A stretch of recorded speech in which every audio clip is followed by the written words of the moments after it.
Então, vamos lá. Vamos hoje falar sobre a mulher e a informalidade. E é aqui para falar sobre a mulher e a informalidade, nós temos a Janete, a Selma e a Juliana. Né? A Janete, a Juliana e eu somos candidatas a vereadora, né? Nós somos pré-candidatas. E a Selma é uma atuante, né? Ela é feminista, ela está aí na briga pelas mulheres, pela emancipação das mulheres, e a gente vai bater um papo hoje a respeito disso, como as mulheres são afetadas pela questão da precarização do trabalho. E eu gostaria, para começar a falar sobre isso, chamar a Selma Adão, que é a nossa representante do PDT, e ela mesma vai se apresentar. Pode começar, Selma. Oi, queridas, boa noite para vocês. Terezinha, uma honra de ser convidada por você, que eu tanto admiro pela mulher que você é, educadora, socióloga, uma estudiosa, uma defensora das mulheres, e agora pré-candidata a vereadora em Blumenau. Então, é uma honra poder ser convidada por você, para que, tanto com a Janete quanto com a Juliana, nós possamos aí travar um diálogo sobre essa questão do mercado de trabalho informal para os brasileiros e, sobretudo, para as brasileiras. Então, querida, muito obrigada, uma boa noite para nós e que nós possamos travar um diálogo aqui de aprendizado, de informação e de resistência, né? Que é a palavra que mais nos cabe para esses momentos tão difíceis. Obrigada. A Janete, né, que ela também é candidata pelo PDT, né? Ela é pré-candidata a vereadora, ela pode fazer uma breve apresentação. E em seguida já passamos a bola para a Juliana.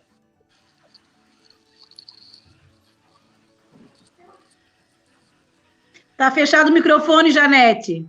Opa, boa noite, sou Janete Teixeira, pré-candidata a vereadora em Florianópolis, sou feminista, estou presidenta da AMT, estadual da AMT, Ação da Mulher Trabalhista, faço parte do grupo gestor do Fórum Suprapartidário de Mulheres de Santa Catarina, sou coordenadora na verdade, idealizadora do projeto PVC, o Pré-Vestibular Comunitário Gratuito.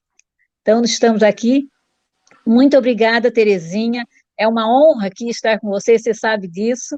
A Juliana e a nossa querida Selma também, nossa parceira aí. Muito obrigada. Juliana, é contigo. Então, meu nome é Juliana, né? Sou pré-candidata a vereadora também aqui em Blumenau. Desde já agradeço o convite, Terezinha, da outra vez, né? Tentamos marcar uma live e não conseguimos, mas dessa vez vai. Nós fomos pé frio, né, Juliana? Sim. Dessa vez também, mas agora a gente foi persistente. Eu não conhecia a Selma Adão, mas agora um prazer enorme estar lhe conhecendo. Janete também, prazer, né? E vamos falar hoje sobre a informalidade das mulheres no mercado de trabalho, então. Então, vamos lá, né? Como que a informalidade afeta o trabalho feminino? Para quem não me conhece, eu sou professora Terezinha Cardoso, eu sou pré-candidata vereadora pelo PT aqui em Blumenau, eu sou socióloga e penso que esse tema é muito pertinente porque tem diferença no mercado informal para a mulher que é negra, para a mulher que é deficiente, para a mulher que é burguesa, para a mulher que é trabalhadora. Quem são as mulheres que estão no mercado informal? Essa é a primeira pergunta que a gente deve fazer. Primeiro, que a mulher na história, ela foi entrando dentro do mercado, dentro do trabalho, como aquela que vai complementar a renda do marido. Então, quando a mulher começa a entrar no mercado de trabalho, ela ainda leva mais de 20 anos para poder ter um CPF, que é um cadastro de pessoa física. Até então, ela não era uma pessoa física. Ela era apenas um número físico emprestado do seu marido. E se ela fosse solteira, do seu pai. Preste atenção nisso. Eu lembro quando eu era criança que a minha mãe usava o CPF do meu pai para poder fazer compra. E a minha mãe trabalhava fora. Era tipo assim, eu estou permitindo que você compre, mesmo que você trabalhe, mas é porque você não é uma pessoa física. Veja como a gente não percebe essas coisas. Aí, eu quero dizer com isso é que esta pandemia, ela veio descortinar essa questão da desigualdade de gênero no mercado. Por quê? Segundo a Juliana, a charada nossa Juliana aí, né? Juliana Domingos de Lima, que é uma historiadora e pesquisa sobre isso, ela publicou no dia 24 de 3 de 2020, no portal do IG e do portal do Terra também, um artigo falando sobre a questão da informalidade e como isso afeta as mulheres. Na verdade, a mulher, ela tem uma renda, muitas vezes, que é a maior parte da renda da casa, quando ela está acompanhada, mas isso não aparece. É aquela mulher que faz o brigadeiro para vender, é aquela mulher que faz o bolo no final de semana, é aquela mulher que é ambulante, é aquela que vende Natura, vende Avon, né, que a gente conhece muito bem, vende lingerie, enfim. A mulher se vira nos 30 para não deixar faltar comida dentro de casa para os filhos, para não deixar faltar as coisas de primeira necessidade. Mas como a gente vive numa sociedade ainda patriarcal e machista, há pouco tempo está se reconhecendo isso. E como que as mulheres são afetadas com isso? Com a nova reforma que a gente teve, reforma trabalhista, com essa carteira verde e amarela do seu Paulo Guedes, que empurrou ainda mais as pessoas para a informalização e eles perderam os seus direitos trabalhistas, o que vem acontecendo com isso? Pô, a mulher, ela é empurrada, a gente está vivendo um fenômeno chamado uberização mundial, mas que está afetando em cheio o Brasil.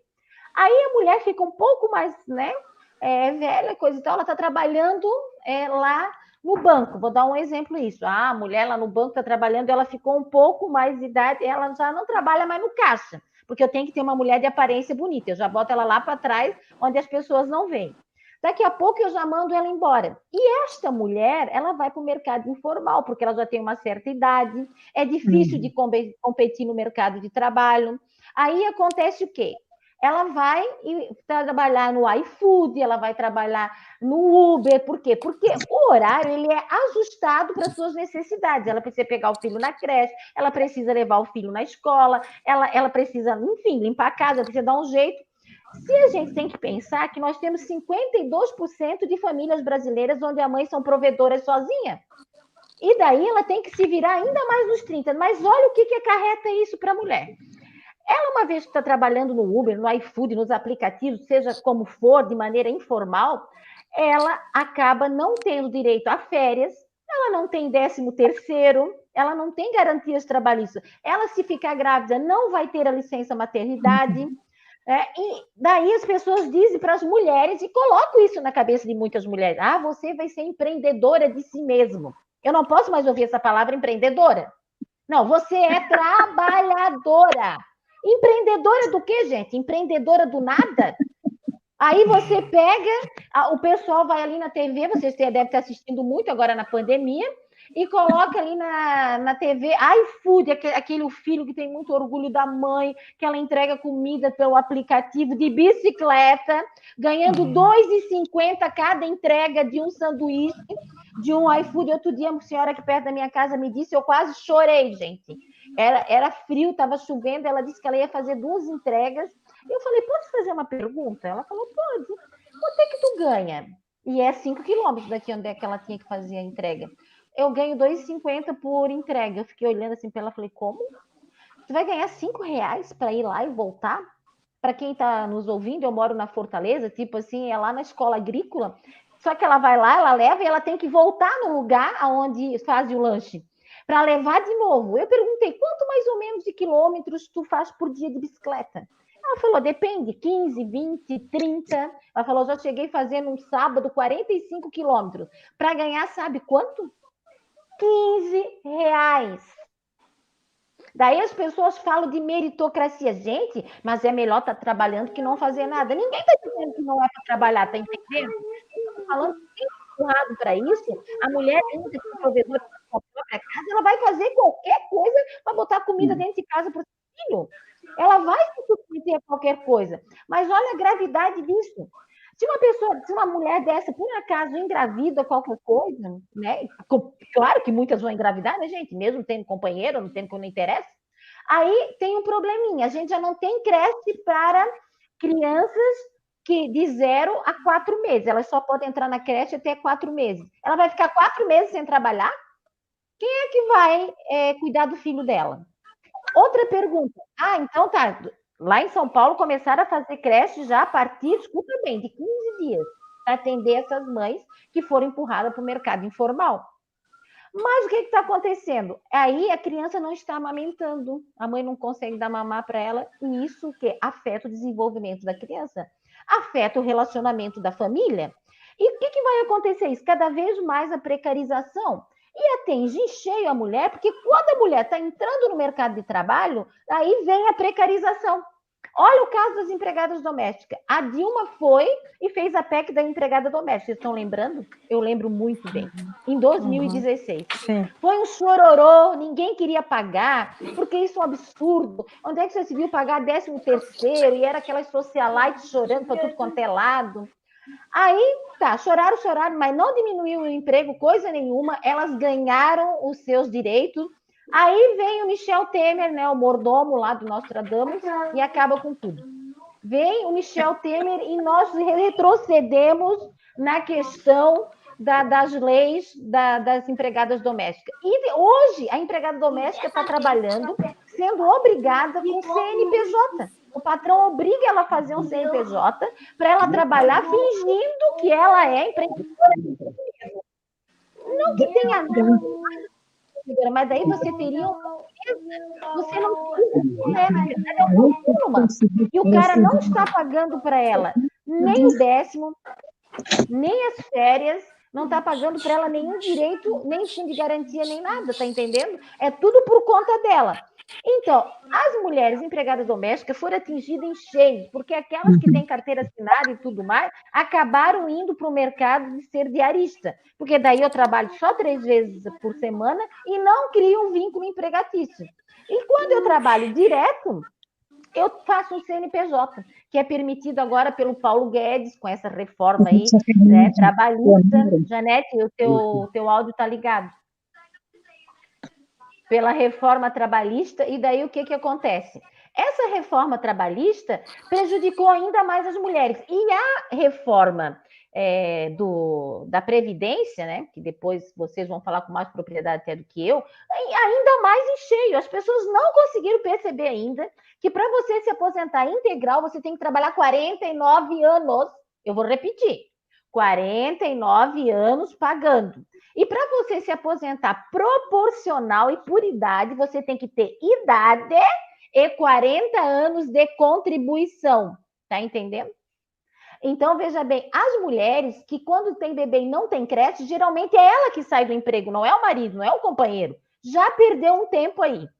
A mulher, quando ela está, né, no mercado informal, vendendo isso, vendendo aquilo, não consegue emprego, também não está pagando, porque se não tem emprego, como é que ela vai pagar o INSS? Vamos combinar? Novamente, a mulher sempre que vai ser afetada. Isso vai ter um problema tão grande no nosso futuro que as pessoas dizem que nós vamos ser um Chile. Eu vou dizer para vocês, nós vamos ser muito pior do que o Chile. Não é o Chile, vai ser muito pior do que o Chile. As pessoas não vão se aposentar e vai atingir em cheio as mulheres, porque as mulheres é que menos conseguem ter uma vida regrada contribuindo. Até porque pesa sobre ela a questão de ela envelhecer, daí eu não quero mais um rostinho ali, eu quero um rostinho novo. Pesa sobre ela a questão que eu vou ser empregada doméstica até 80 anos, gente? Eu vou conseguir fazer isso? Eu vou ser enfermeira, que eu tenho que virar o cara de um lado para o outro, cuidadora de idosos, até quanto tempo? É que o mercado informal e o trabalho informal, a maior parte são as mulheres. Por quê? Porque a mulher, na nossa sociedade, ela apareceu no mercado de trabalho como cuidadora. A cuidadora é aquela que veio para cuidar da criança, aquela que veio para cuidar do idoso, aquela que cuida do doente, né?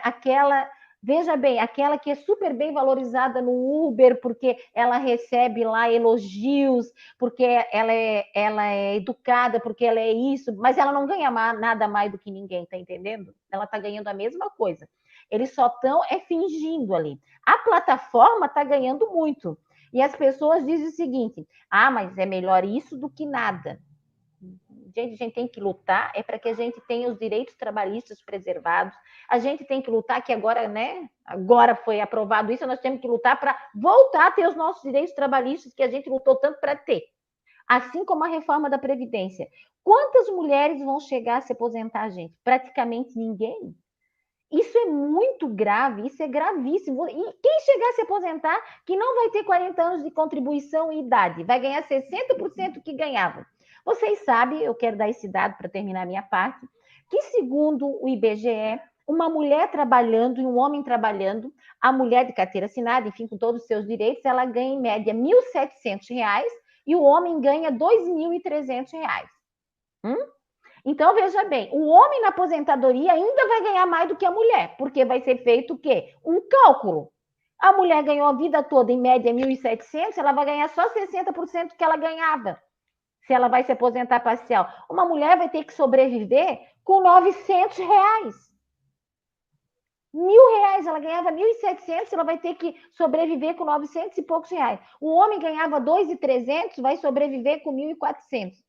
Tá entendendo? Quando a gente mais precisa para comprar remédio, que a gente está debilitado, vem isso e afeta em cheio novamente as mulheres. Porque são as mulheres que estão sempre ganhando menos por causa dessa sociedade patriarcal, por causa da questão que a gente vive numa sociedade que é misógina, a gente vive numa sociedade onde, né, o presidente da República diz que ele teve 4 filhos e uma fraquejada. No caso, é uma mulher. O que a gente pode esperar com isso? Eu gostaria que a Selma se colocasse a respeito de como ela vê, já que ela é uma ativista e feminista, como que ela vê a questão da informalidade nas mulheres negras. Como afeta principalmente as mulheres negras. Terezinha, Janete, Juliana, e para quem está nos assistindo, as mulheres escravizadas sempre trabalharam na informalidade. O Brasil escravo, as mulheres já trabalhavam na informalidade. Trabalhavam diariamente, diuturnamente, sem nenhum dia sequer de descanso, né? Tinham os seus filhos que eram listados e traficados, vendidos, e essas mulheres continuavam trabalhando. O pós-escravidão não diminuiu a situação das mulheres negras no trabalho informal.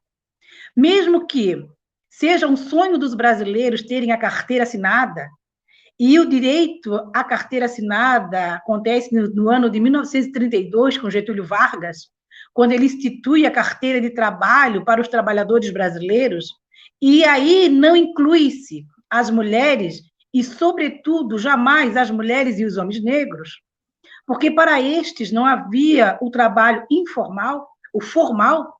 Eles ainda viviam tanto na clandestinidade do pós-escravidão, quanto na informalidade da exploração do trabalho. Então, hoje, no século XXI, o IPEA registra que 42% das mulheres estão no mercado informal, sendo que no trabalho informal, as mulheres ganham 50% a menos do que os homens. E deste trabalho informal, 54% são ocupados por mulheres negras. Que há uma herança na sociedade brasileira das mulheres escravizadas. As quitandeiras, as lavadeiras, as babás, são essas mulheres que vêm do processo pós-escravidão e que avançaram para dentro da sociedade formal, nas casas, nos apartamentos, nas mansões, nos condomínios de luxo, e lá elas estão ainda na informalidade. Mesmo que, depois da PEC das domésticas, que você falou aí, Terezinha, não garantiu ainda para essas mulheres todos os direitos que a Constituição diz que lhes garante. Quando a mulher está na informalidade, no trabalho informal, ela não vislumbra os direitos trabalhistas que são assegurados a ela, que sejam, né, o 13º salário, as férias, a licença maternidade, a licença por acidente de trabalho.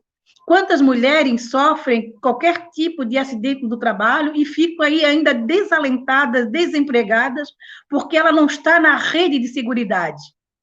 Ela não é assegurada pelo trabalho formal. Então, ter a carteira assinada no Brasil, para os brasileiros, é o mesmo sonho de ter a casa própria. Nós vivemos isso. E mesmo que as mulheres tenham avançado no processo da sua independência, né, no processo de estar no mercado de trabalho, mas nós temos um contingente enorme de mulheres que estão na informalidade. E quem são essas mulheres que estão na informalidade? Porque a informalidade ela também tem uma cara, né?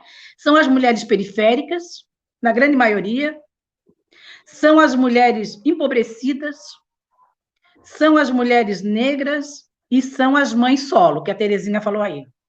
Porque o outro lado da pirâmide, que possa estar no trabalho informal, dá-se outro nome.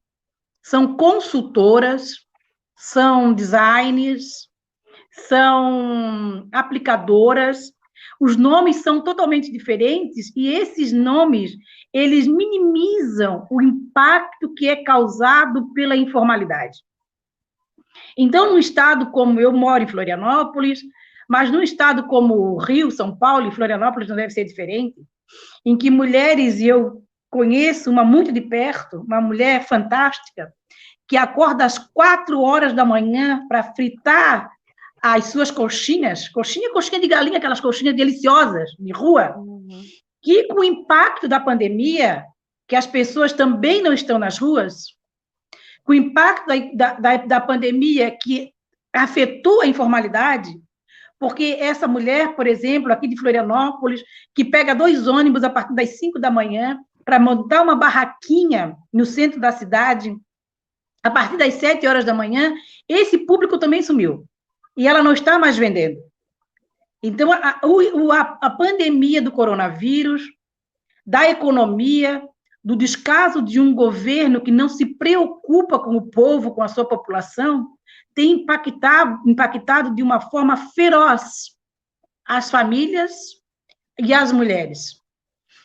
Nessa condição de ter o trabalho informal, para as mulheres negras, para as mulheres pretas, que na grande maioria já vivem nas periferias da cidade, que é uma grande realidade, e que também já vivem na informalidade, porque a formalidade, o trabalho informal tem essa cara impactante que a Terezinha diz, né? São as mulheres mais jovens e um país que vive das aparências, então são as aparências que são as que são contratadas, né? As mulheres como a Juliana, que está ali com um turbante, né, na resistência das mulheres negras, eu que uso Black Power, certamente nós seríamos o quê? Com certeza, né? Nós seríamos preteridas na vaga de mercado de trabalho, além, claro, de que constata-se a cor, o tom da nossa pele. Então, Terezinha, você me fala aí que o meu tempo, certo? Sim, tem 2 minutos ainda. Tá. Então, o grande impacto que causa para a sociedade de uma forma geral é o quanto mais vem causando o empobrecimento da população. Porque a informalidade ela alcança os que são mais vulneráveis, os que são mais pobres. E com toda a pandemia, com toda a questão econômica e social, são eles ainda que são os mais atingidos. E esse impacto causa ainda mais uma devastação. E ainda não estamos falando só de uma devastação econômica, que a pessoa não consegue pagar o gás, comer decentemente, pagar o aluguel, pagar a luz. Não só. Nós estamos falando de um impacto emocional na saúde das pessoas. Isso impacta em depressão. Isso impacta em autoestima. Isso impacta, agora que nós estamos saindo aí do Setembro Amarelo, no suicídio. Porque as pessoas estão ficando desalentadas. Elas não têm para onde recorrer. Mesmo que aí nós tenhamos agora, com essa crise toda lá, o auxílio emergencial dos R$600, que não significou nada, porque os trabalhadores foram extremamente humilhados, né? Porque uma hora não constava que poderiam receber o valor, uma hora é porque a Caixa Econômica está fechada, uma hora é porque o cartão não está habilitado, uma hora é porque você fez o aplicativo não funcionou, enfim. Né? Além da humilhação que esses trabalhadores e trabalhadoras tiveram que passar, esse valor é um valor ínfimo, né? Não conseguiu dar conta de sustentar as famílias. Então, a informalidade no Brasil, ela vem de muito e muito tempo. Né? Ela vem do processo de escravidão. E a cara da informalidade tem a cara do povo brasileiro. Ela é preta e ela é pobre. Ô, Selma, Só para a gente passar a palavra para a Janete, antes eu quero fazer um ponto aí no que tu falasse. Tanto é que quando a gente fala, né, empregada doméstica, quer dizer, quando era a outra mulher, ela era do lar. Quando passa a ser doméstica, é que é coisa de escravo, né? É domesticado. Eu tenho que domesticar. Ela vai trabalhar na minha casa e vai ser domesticada. Gente, que termo horrível esse, cara. E isso é uma mania do povo brasileiro, porque eu estava lendo nesse artigo da Juliana Lemes ali, e o Greg News, no canal dele, fala bastante disso, que em Portugal eles tiveram que adequar o estilo deles de construir casa, porque os brasileiros, elite brasileira, foi morar em Portugal, e eles lá não tinham quarto de empregada. E para eles poderem atender os brasileiros, eles tiveram que fazer o quarto de empregada. Presta atenção nisso. A empregada parece a continuação da propriedade deles, né? Ela é uma doméstica, ela foi domesticada e ela vai comigo para onde eu vou. E se não vai comigo, vai lá, eu vou domesticar outra para ela morar ali comigo. Olha, e as pessoas nem sequer refletem sobre isso. E é bem como tu falou mesmo, tem cara, é a periferia, é o negro, é a pessoa mais velha, é isso mesmo. A arquiteta Ana Luz faz um trabalho maravilhoso sobre a questão, o impacto que tem as construções no Brasil com essa questão do quartinho do fundo, né? O quarto da empregada que só tem a porta, que não tem janelas, que não é ventilado, né? E que deixava muito, muito presente quem era aquela pessoa que estava na família, mesmo que muitas das pessoas dissessem que, olha, ela é quase da família, ela está uma vida inteira na minha casa, ela é quase minha irmã, ela é quase minha filha. Só que ela chegou ali naquela casa aos 10 anos de idade e ela já estava completando 70 anos e ainda ela era quase da família e morava no quartinho dos fundos. Então, essa questão da arquitetônica no Brasil, das paredes arquitetônicas das casas brasileiras, da senzala à casa grande, né, dos apartamentos de cobertura aos condomínios de luxo, eles ainda não perderam a característica dos séculos XVII e XVI, quando nós vivíamos o processo de escravidão no Brasil. O pós-escravidão não mudou quase que nada para os negros brasileiros. Né, o impacto social que os negros sofrem, e nós estamos vendo isso na televisão todos os dias, na mídia todos os dias, do quanto o racismo, tanto o racismo estrutural, quanto o racismo da perseguição e do genocídio tem acontecido diariamente no Brasil. Essas são as heranças de um Brasil que é extremamente conservador, racista, machista, homofóbico e patriarcal. Então, são heranças, Terezinha. A professora... Sim, misógino. São heranças que estão presentes na sociedade brasileira todos os dias, né? E ainda querem que nós acreditemos que vivemos numa democracia racial, que não é verdadeira, né? E que isso não impacta nas nossas vidas, impacta profundamente na vida dos brasileiros, e vida dos brasileiros, diga-se que são vida das famílias negras, que são 54% da população. Obrigada, Selma, muito importante o que tu trouxe aqui, muito importante mesmo. Eu que te digo que é uma honra ter tu aqui, mulher, tu é power. Janete, contigo. Eu começaria com uma frase, na verdade, que a crise, ela tem rosto, né? E o rosto de mulher. Nós somos as mais afetadas pela precarização e carrega o peso da crise social e econômica nas costas. A média geral de salários entre homens e mulheres sempre é muito absurda, né? A diferença. O desemprego é muito maior entre elas do que entre eles, né? Homens 9,2 e mulheres 13,1. A Thaís Lapa é uma pesquisadora da UFSC e da área de gênero, e ela diz que existe uma desigualdade estrutural devido à segregação de gênero, levando as mulheres para trabalhos precários e insalubres. A reforma trabalhista, essa bendita reforma trabalhista, ela aprovou a terceirização irrestrita, afetando todos os trabalhadores, mas a gente sabe onde que foi especialmente mais prejudicado foi a questão das mulheres, né, que já eram mais exploradas. E esse quadro, com a questão da pandemia, ela ficou bem pior, né? E as mulheres, as atingidas, elas foram para esses trabalhos biscates que se falam, né? Sem garantia alguma, ganhando hoje para poder comer amanhã, né? Aquela coisa bem de imediato mesmo, imediatista mesmo, mas é o que, como a Terezinha falou, né? As pessoas, pelo menos eu estou trabalhando. Né, é uma coisa complicada isso, não se valorizar, não conseguir fazer isso, né? É muito ruim isso. E a área, na verdade, que mais foi afetada são as de serviços, né? Que com a pandemia a coisa ficou, chamado de serviços domésticos, como vocês estão colocando aqui, onde milhares de mulheres foram demitidas. E a exploração, ela aumentou por demais para quem permaneceu. Né? A crescente informalidade, como vocês estão colocando aqui também, ela castiga tanto as mulheres, muito, né? Muito a questão das mulheres negras, pobres e de baixa escolaridade. E a Terezinha colocou isso também, né? A questão do 13º, das férias, que não vão ter nenhuma garantia, nem expectativa de vida.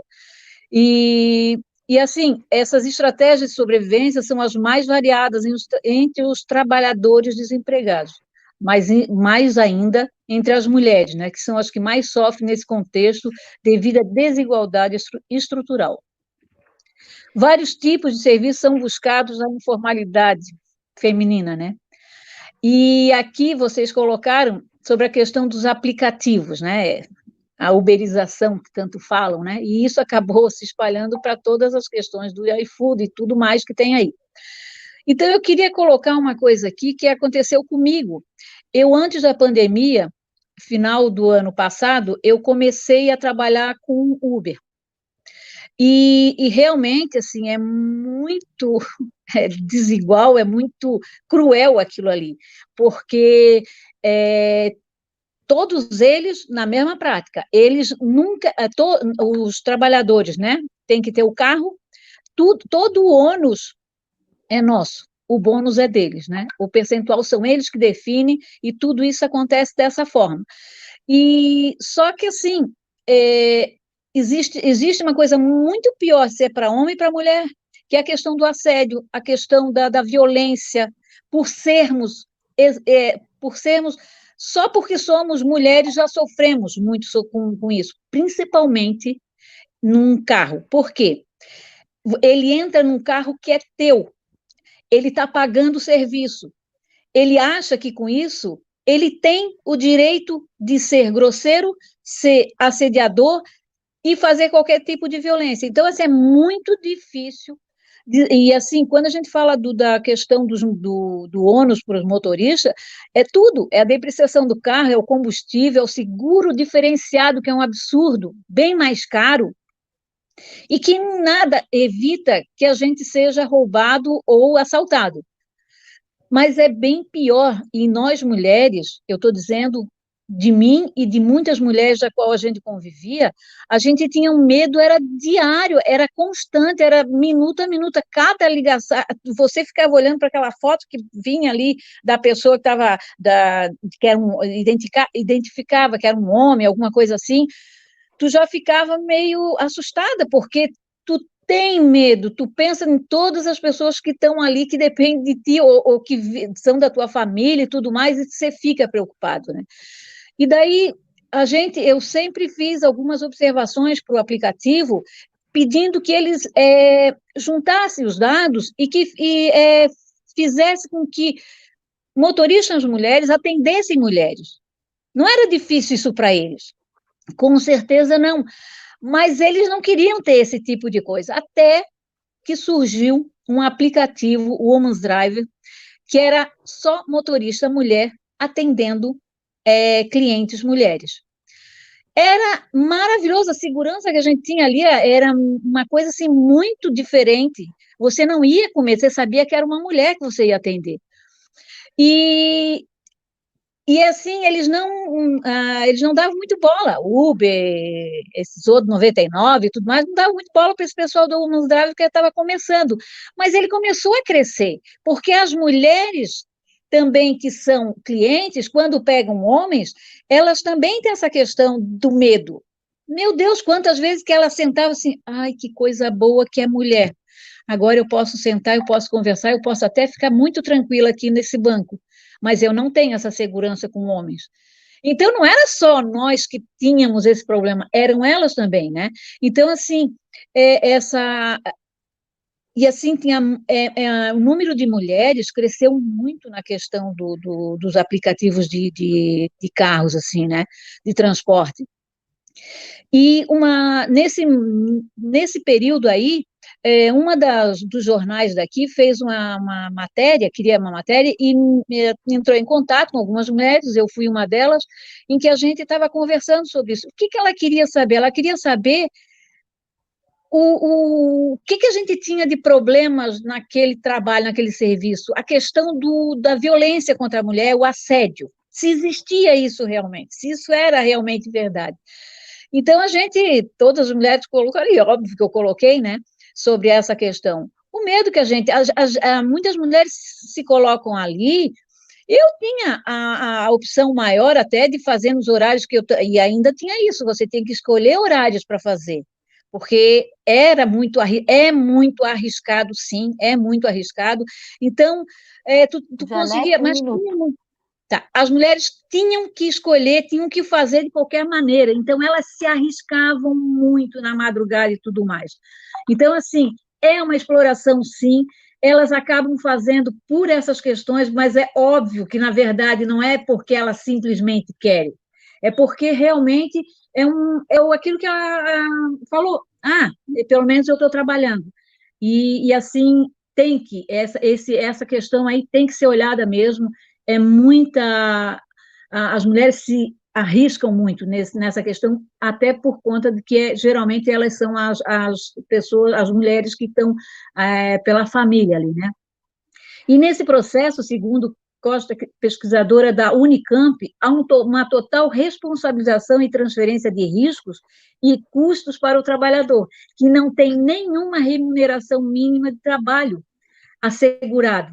Então, é bem isso que eu estava colocando, né? Quer dizer, você entra com todo o ônus nisso e o bônus é exatamente para eles, e eles não estão nem aí, você pode reclamar à vontade, você pode, e a meta que eles colocam, parece aquele coelho que alguém está com uma cenoura num pedaço de pau e você nunca alcança aquela cenoura, é bem isso, porque esse bônus, essas coisas que eles colocam, é tão difícil de alcançar, que às vezes quando você consegue, final da noite, você está super cansado, estourado, e na maioria das vezes você não consegue, por pouco, não consegue, mas trabalhou um monte. Então, essa seria a minha colocação. Acho que as mulheres são, sim, muito penalizadas, e com certeza as mulheres negras muito mais, né? É uma coisa muito ruim, mas é uma verdade bem dura e crua, na verdade. Então, essa seria a minha colocação, da gente tentar, né, buscar uma forma, e essa nossa legislação aí ser não tão ruim ou prejudicial a nós mulheres. A Janete, muito obrigada, Janete. E ela trouxe uns pontos muito importantes aqui para a discussão, que pelo fato de você ser homem, você não vai ter a insegurança que a mulher tem. O homem, geralmente, ele é abusado, a mulher abusa do homem quando ele está. O homem é assediado, mas não na mesma proporção. Inclusive, se ele for assediado e ele não gostar, ele nem vai contar, porque vai ficar feio para ele, segundo essa sociedade, né, machista que a gente vive. Mas eu vejo um ponto bem mais grave, que além só da questão de gênero, que é a questão econômica. Se a gente tem 52%, quase 53% da população que é mulher e mãe solo, que sustenta, provedora sozinha da sua família, o que vai acontecer? Ela colocou o seu carro lá, e quando ela coloca o carro, né, Janete, melhor do que ninguém que trabalhou no aplicativo sabe, dependendo se é Uber, se é 99, o que seja, tem de 5 a 10 anos de uso, não mais do que isso. Só que o que ela está ganhando com isso, mal dá para sustentar os seus filhos. E nunca vai conseguir pegar umas férias para ficar junto com a família, porque ela precisa receber. E isso vai afetar toda a estrutura da família, toda a estrutura da sociedade, em nome do quê? Do lucro exacerbado, né? Em nome de uma falsa reforma trabalhista, onde eu faço o meu horário. Eu não faço o meu horário, eu sou obrigada a trabalhar em qualquer horário, e eu vou trabalhar naquele horário porque eu também tenho que cuidar dos meus filhos, porque eu sou mãe solo. E daí passou-se os 5 anos e eu não consegui nenhum dinheiro, porque eu só consegui dinheiro mesmo para me manter. E aí eu não posso mais nem trabalhar na plataforma. Eu acabei com o meu carro, eu acabei com a minha saúde e agora talvez eu vou ter que fazer coxinha. Se fosse eu, não ia morrer da fome, porque eu não sei cozinhar nada, né? Mas quem sabe aí no aperto eu ia aprender. Então, veja bem, aí a mulher vai ter que se virar nos 30. E nisso ela vai envelhecendo. E muita gente que é Uber não paga INSS, que eu sei. E se ela não paga INSS, esses anos já vão ficando para trás. Daí não paga INSS, não tem férias, não tem 13º, não tem uma vida social com a família, não tem um bom rendimento. Isso vai fazer com que as mulheres fiquem cada vez mais precarizadas e cada vez menos conseguindo se aposentar. E isso é um problema grave que tem que ser debatido, que tem que botar o dedo na ferida e que pouca gente fala sobre isso. Né? E para falar melhor do que isso, do que ninguém aqui, eu acho que é a Juliana, né? Que é trabalhadora, que está lá no chão da fábrica e que sabe que a gente está falando. Eu também trabalhei em fábrica e eu sei muito bem como é que é. É contigo, Juliana. Obrigada, Terezinha.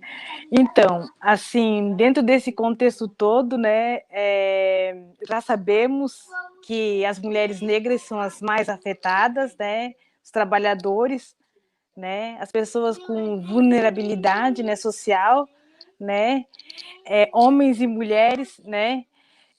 Aí me perguntam se nós falamos só de mulheres que sofrem, não, os homens também sofrem, como pedreiro, né?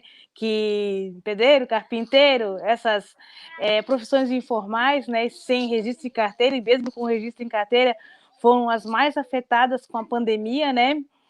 E eu queria mudar um pouco o contexto. Já falamos de todo o sofrimento, de pós-escravidão, que continuamos e continuamos. Quando eu aceitei esse desafio, foi me sentir provocada. Por que eu estou na política? Gente, para tentar mudar tudo isso. Eu sei que sozinha eu não consigo, mas com vocês me apoiando, eu consigo. Então, nós sabemos que nós vivenciamos a contradição da democracia, né? Então, por que a gente não busca uma estratégia de toda superação, né? Se eu estou aqui hoje, é porque eu superei, né? Superei todos os desafios que a vida me impôs, sofri racismo, muito racismo, fui violentada, né? E eu superei tudo isso. Hoje eu estou cursando uma universidade, né? Trabalhei, sim, emprego informal também, fiz bolo, fiz coxinha. Melhor fui que eu, cuidadora hein? há pouco tempo. Há pouco tempo fui cuidadora, né? E eu pensei assim, tô ficando velha, né? Vou ficar trabalhando sem meus direitos, né? O pouco direito que nós ainda temos, gente, né? Porque nossos direitos estão sendo sucateados a todo momento por esse desgoverno, que daí vem dizer que mulher tem que ganhar menos porque engravida, né? Uhum. Então, eu acho que a nossa missão é qualificar, né, essa agenda política para as mulheres, né? Diante da crise, né, nós temos que tentar fazer essa representatividade de mulheres, trazer essas mulheres para dentro da política, para tentar fazer algo, para buscar mudanças, né? Sei que nós existimos a partir dos desafios, né, encontrados a cada momento, todo momento da vida você encontra empecilhos, né, que te levam à luta, que te fazem puxar outras mulheres para sair da crise, para superar todos os desafios da vida, né? E assim, eu mudei um pouco o contexto, porque vocês falaram tudo que eu queria ter falado, vocês falaram por mim, eu mudei um pouco. Aí quero fazer uma provocação para vocês, né? Para nós estar tentando chamar essas mulheres, né? Para tentar mudar a história, para nós fazer algo diferente, né? Eu sei, eu estava. Eu não estou ouvindo a Ju. Não está me ouvindo? Olha ali para esse emoji. Agora tá ouvindo? Melhorou. Melhorou? Então, nós somos atrizes, né, mais que necessária no contexto de enfrentamento e combate ao racismo e ao machismo, né? E nós, mulheres negras, temos muita... Eu acredito que nós, mulheres negras, oferecemos um repertório político, estrutural, criativo e singular, né? Fundamental para o fortalecimento da democracia que está tão fragilizada no Brasil, né? Eu queria que vocês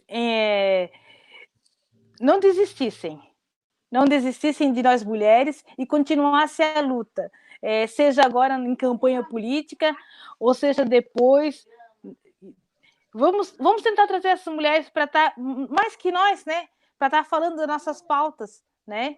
Nossas vozes, vamos falar de nós, né? Como vamos colocar homens representando nós mulheres, né? Eles não entendem nossas pautas, eles não entendem nossas cólicas, nossas dores de parto. Então, vamos trazer essas mulheres para dentro da política, para tentar fazer algo diferente, mudar, né? Esse conservadorismo, né, que assola a sociedade brasileira há séculos. Está na hora disso acabar, gente. Está na hora de acabar. Ô, Juliana, a gente tem que fazer esse chamamento, eu concordo plenamente contigo. Tem muitas histórias de superação, mas quanto mais a mulher é empurrada para a informalidade, mais difícil dela participar dos espaços de decisão. Porque ela vai estar tão atarefada, quanto mais desmonte dos direitos trabalhistas, né, mais difícil. Você imagina se você, por exemplo, estivesse trabalhando de Uber ou ainda de boleira, enfim, agora você tivesse um monte de encomenda, você tinha que estar, claro, né, a sobrevivência, eu tenho que estar lá trabalhando. Então fica ainda mais difícil para nós, mulheres, feministas e que queremos trazer o pessoal para discussão, para participar dos espaços de decisões, para participar do espaço. Tem alguém aí com o microfone aberto que eu estou ouvindo criança? Para participar do espaço de decisão, por quê? Porque é praticamente impossível. A mulher ela não tem uma folga quando ela está no mercado informal. Ela trabalha muito para ganhar pouco, ela é empurrada para a precarização, e quando ela é empurrada para a precarização, não tem condições de a gente conseguir fazer ela voltar para os espaços de poder e o espaço de luta. Por mais que a gente queira, você é um exemplo disso. Você está aí, você participa da batucada feminista, você faz a discussão, você mesmo disse como foi difícil até chegar aqui. Só que, veja bem, você já pegou um momento, você disse que está ficando velha, então imagina eu, né? Você disse que você pegou um momento em que você passou por isso tudo, que você foi violentada. Eu também fui violentada, né? Quando criança fui abusada, tudo mais. Mas a questão da superação, as pessoas superam de uma maneira ou de outra, mas eu não consigo superar, são as leis do mercado de trabalho, porque isso é muito maior do que a gente. Então, é essencial esse chamamento que tu faz de a gente se unir, porque se as mulheres todas, que representam mais de 52% da economia, que faz a economia girar, se unissem e fosse para a rua e parasse, isso ia dar alguma coisa, tá entendendo? Mas para isso a gente tem que ter tempo de se juntar. E isso é um mecanismo que eles fazem muito bem. Enquanto elas estão trabalhando, enquanto elas estão nessa loucura, daí alguns podem dizer, igual a Juliana falou assim, os homens não sofrem? Eu ouço muito isso. Mas ninguém está dizendo que o homem não sofre. Nós estamos nos atendo à pauta de que a mulher é a maior atingida pela questão da precarização. Por quê? Segundo dados do IBGE, veja bem o que eu vou falar, é dados do IBGE, não é eu que estou falando. É uma mulher que tem nível superior no mercado informal, ela ganha 38% a menos do que um homem que tem a mesma formação dela. Se no mercado formal a gente já tem essa diferenciação de gênero, né? Você imagina no mercado informal. O mercado informal, o cara vai ser pedreiro. A mulher, pela questão de força e tudo mais, ela não vai conseguir ser pedreira? Pode, ela pode conseguir. O problema não é esse. Quando ela consegue trabalhar aí em Florianópolis, a Selma, a Janete pode falar melhor do que eu, tem um curso na Universidade Federal que é de edificações, que só são mulheres, elas que constroem prédios, elas estão com a agenda lotada, eu estava vendo na Pequenas Empresas, Grandes Negócios, até 2025. Porque não tem desperdício, porque elas não têm problema de coluna, porque elas são meticulosas naquilo que elas fazem, tá entendendo?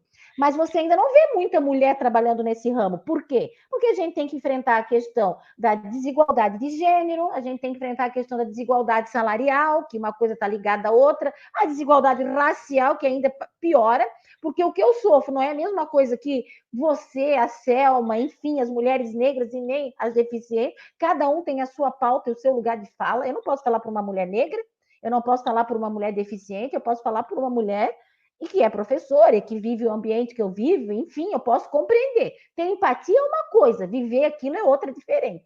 Então, é essencial que quando vai se falar de mulher, eu tenho que dizer, de que mulher que eu estou falando? Eu estou falando da mulher trabalhadora? Eu estou falando da mulher negra? Eu estou falando da mulher periférica? Eu fico muito, assim, fula da vida quando alguém vem me entrevistar e fala, mas olha só, o feminismo, né, gente? A gente melhorou muito, porque as mulheres trabalhavam em casa e agora elas podem trabalhar fora. Eu digo, oi, mas de que mulher que você está falando? Você não está falando das escravas, então, que sempre trabalharam, inclusive sem receber. Você não está falando, então, das mulheres mineradoras, você não está falando da mulher da fábrica, de que mulher você está falando? Está entendendo? Até nas pautas feministas a gente tem que cuidar com a fala. Isso é uma coisa muito importante. Agora, a gente se unir, esse teu chamamento aí é com certeza. Porque se a gente não se unir, não vai, né? Não vai para frente, não vai. Porque os homens aqui não vão nos chamar. A gente já tem que brigar para ter 30% de mulher, e mesmo assim tá difícil, tu sabe, né, Juliana? A Selma mais ainda, a Janete, então nem se fala. Então eu vou deixar com vocês agora, né, 5 minutos para cada uma, para vocês dar o seu recado final. E eu vou começar então por quem falou por último, que é a Juliana, e depois a gente vem com a Janete, com a nossa amiga Selma, e daí a gente termina. Pô, é contigo, Juliana. Então, nós sim somos todas importantes, não importa a pele, o corpo, a cultura, a religião, né? Que isso foram margens que foram postas para nós, né? E com racismo e com machismo não há democracia. Esse é meu recado. Obrigada, Juliana. Janete. Janete, o áudio. O áudio. Você falou, Terezinha, do curso de edificações. Eu vou te comentar sobre uma questão que é um curso de pintura que eu fiz da Diosa, pintura predial. É um curso do pessoal do Rio Grande do Sul, mas que online. E foi muito interessante, e é essa mesma questão. Elas têm muito trabalho porque o serviço delas é totalmente meticuloso, cuidadoso, e que as pessoas procuram muito, principalmente pela questão do cuidado com qualquer coisa na casa, com as pessoas, com o cheiro, ela se preocupa com o todo. Então, é muito interessante a tua fala e realmente lembrei desse curso aqui, e é muito, realmente, bom, né, isso, saber disso, que a gente sabe disso. E é noutros espaços que nós temos que estar também, nós temos que ocupar os locais de poderes, mas principalmente o político, porque é aí que a gente vai alterar, mudar e fazer valer as leis que tem e as que se criam para a questão das políticas públicas que tanto precisamos. Essa, sim, e a gente chamar a todas as mulheres, a todos os homens também aí, que a gente pense, né, em estar trabalhando e ver como essas mulheres podem ser muito, muito, muito eficientes, muito comprometidas e com todos. Então, assim, e eu acredito, Juliana, que sozinha realmente, como você fala, a gente não vai muito longe, mas juntas, com certeza, a gente vai muito longe. E é com vocês que eu estou. Muito obrigada, Janete. Selma? Queridas, Eu tenho a lhes agradecer pela aula que eu recebi hoje da Juliana, da Terezinha e tua, Janete. A Terezinha, que é essa pessoa que eu admiro desde o primeiro dia que nós nos vimos, né, Terezinha? Foi quase que amor à primeira vista. A Janete, que eu tive a honra e o prazer de trabalhar junto, e essa doçura, essa pessoa maravilhosa. E a Juliana, querida, amada, uma negra que eu me vejo espelhada em você, muito sucesso aí na campanha, e que você ocupe uma cadeira na Câmara de Vereadores aí em Blumenau. E a Terezinha esteja junto. Opa.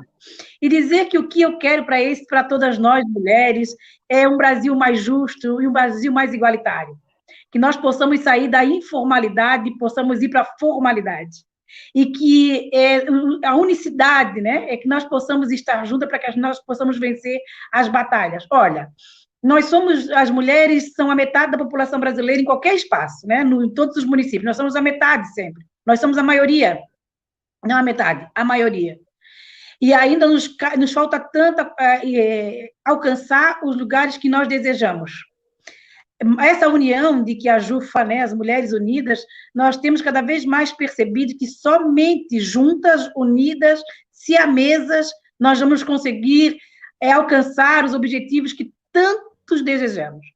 Em relação agora às eleições de 2020 e às cadeiras que serão ocupadas em 2021, que possam estar essas cadeiras recheadas de mulheres.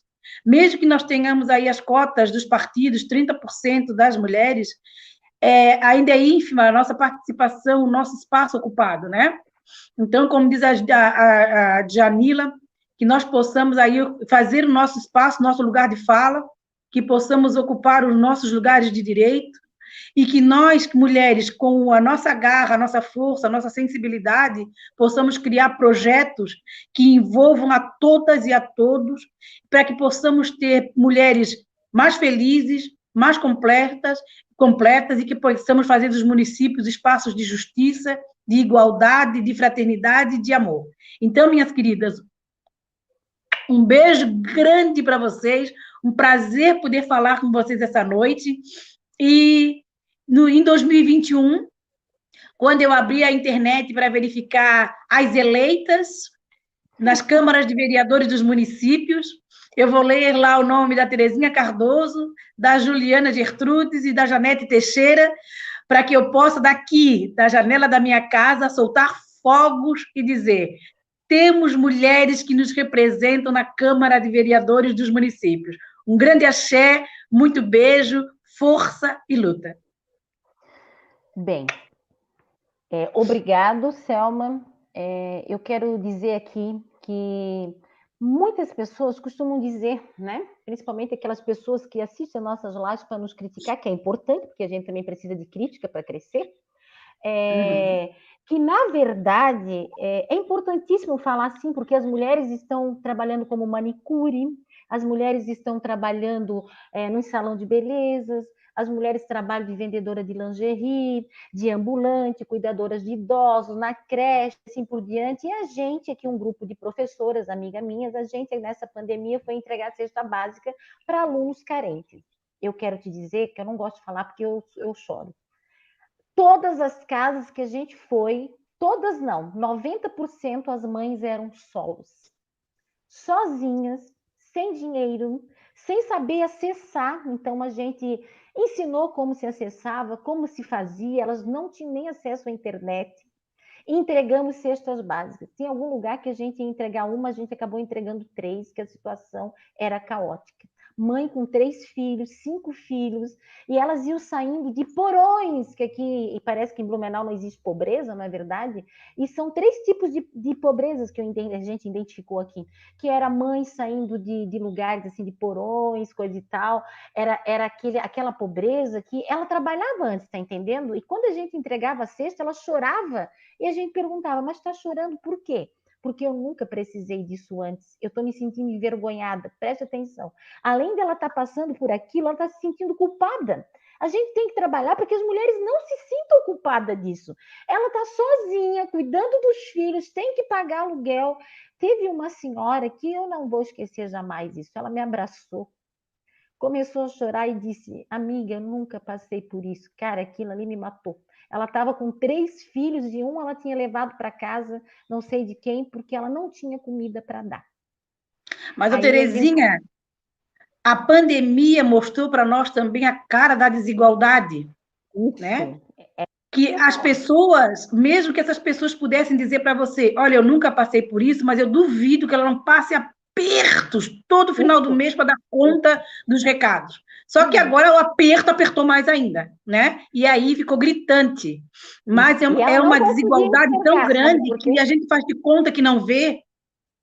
Mesmo que nós tenhamos as crianças todos os dias na escola, os teus alunos, você vê os alunos, mas você não chega a imaginar o que ele passa na casa dele. É nesse momento que você vai entregar uma cesta básica que você verifica como a família está vivendo. Então, essa pandemia também nos mostrou muito a cara da desigualdade, da pobreza, da dor, né, da fragilidade das famílias.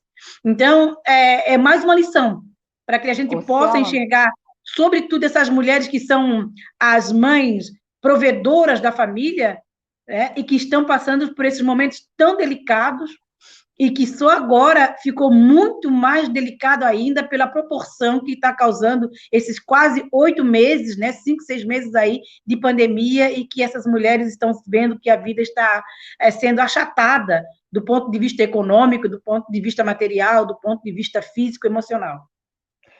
Sabe o que mais me chamou atenção nisso? É essa questão da informalidade, da empreendedora. Então, a pessoa vendia trimania, a pessoa fazia uma costura, só que na pandemia, né, não sumiu, as pessoas sumiram da rua. Ela já vivia de bico, como diz a Janete, ela já vivia de bico, mas ela tinha ainda um pão para botar na mesa, já não tinha carne todo dia, já não tinha fruta, nutriente todo dia, que afeta no desenvolvimento, que vai afetar na educação, que uma coisa leva a outra, e que vai afetar no futuro desenvolvimento de uma nação. E que isso, quem é que vai falar dessas pautas, como diz a Juliana, né? Como diz a Janete, são as mulheres?